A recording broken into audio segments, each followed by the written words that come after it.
एक कदम ईश्वर की ओर।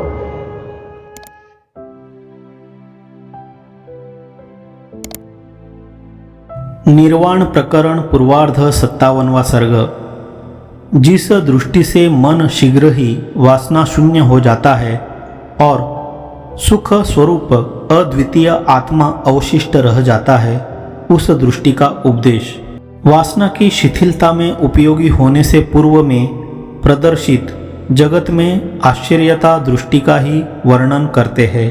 श्री भगवान ने कहा, हे अर्जुन, इस संसार के विषय में सबसे बढ़कर यह आश्चर्य समझो कि पहले तो निराश्रय में जगत रूप चित्र उत्पन्न होता है और उसके बाद आधार रूप भूत भुवन आदि विराट दीवार उत्पन्न होती है। व्यष्टि समूह स्वरूप समष्टि भूत विराट की कल्पना व्यष्टि कल्पना के अधीन है, इसलिए भी उसकी बाद में उत्पत्ति है, यह जानना चाहिए। हे अर्जुन, पहले निराश्रय चित्र के उत्पन्न हो जाने पर पीछे उसकी आश्रयभूत विशाल दीवार दिख पड़ती है। अहो, यह एक अद्भुत माया है। इसका स्वरूप अत्यंत असंभावित है, इसलिए यह माया है और अत्यंत विरुद्ध होने से इसका स्वरूप असंभावित है। इस आशय से प्रसिद्ध इस प्रकार की माया का दृष्टांत देते हैं। यह उस तरह की है जिस तरह तुम भी जल में डूबती हो और पत्थर की चट्टान तैरती हो।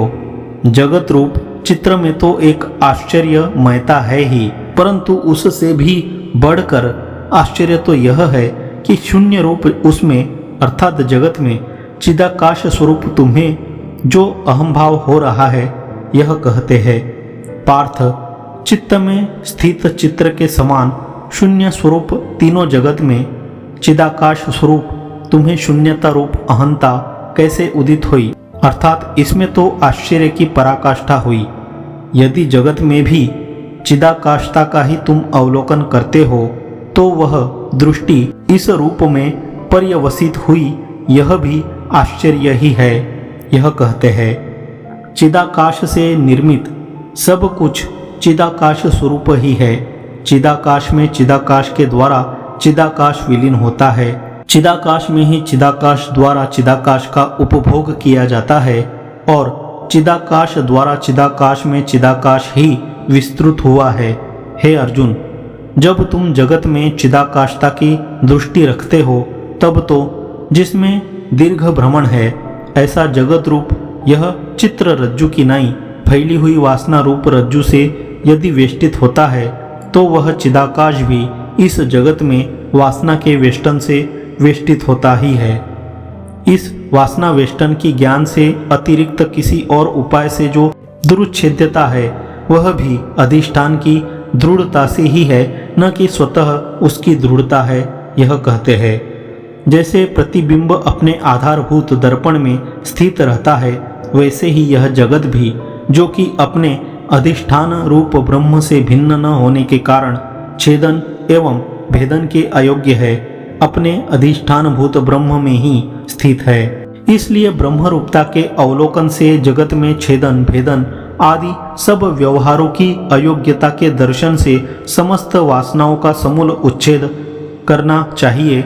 इस आशय से कहते हैं, अर्जुन, जब ब्रह्म में प्रतिभासित छेदन भेदन आदि संपूर्ण व्यवहार और उनका विषय जगत से सब ब्रह्म से अभिन्न होकर एकमात्र चिदाकाश स्वरूप ही हो गए, तब किस कर्ता या करण से किस प्रकार के किस फल के लिए किस देश या किस काल में क्या छिन्न भिन्न किया जा सकता है।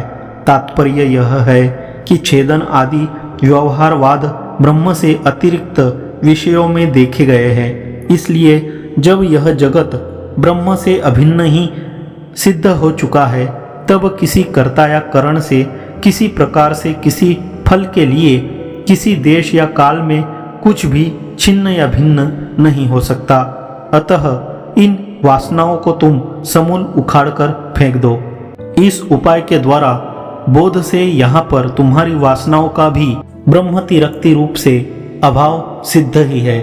और यदि इस प्रकार का ज्ञान न हो तो वासना बंध दुरुच्छेद ही है, यो पूर्वोक्त कथन का स्मरण कराते हैं। जो वासना से निर्मुक्त नहीं है, भले ही वह समस्त शास्त्रीय कर्मों में परायण रहा हो और समस्त बाह्य विषयों का पंडित हो, फिर भी उस प्रकार वह चारों ओर से अत्यंत बद्ध है, जिस प्रकार पिंजड़े में स्थित सिंह या तोता। वासना को हृदय में अणुमात्र भी स्थान न देना चाहिए, क्योंकि वह हजारों अनर्थों की बीज है। इस आशय से कहते हैं, जिसकी चित्त रूपी भूमि में अणुमात्र भी वासना रूप बीज पड़ा रहता है, उसका अर्थात अनेक अनर्थों से भरा हुआ संसार रूप जंगल पुनः बढ़ जाता है।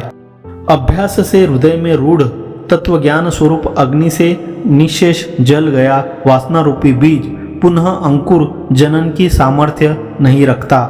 निशेष जले हुए वासना बीजों से युक्त तथा स्वच्छ मन जागतिक सुख दुखादि वस्तुओं में वैसे ही नहीं डूबता जैसे पानी में कमल का पत्ता।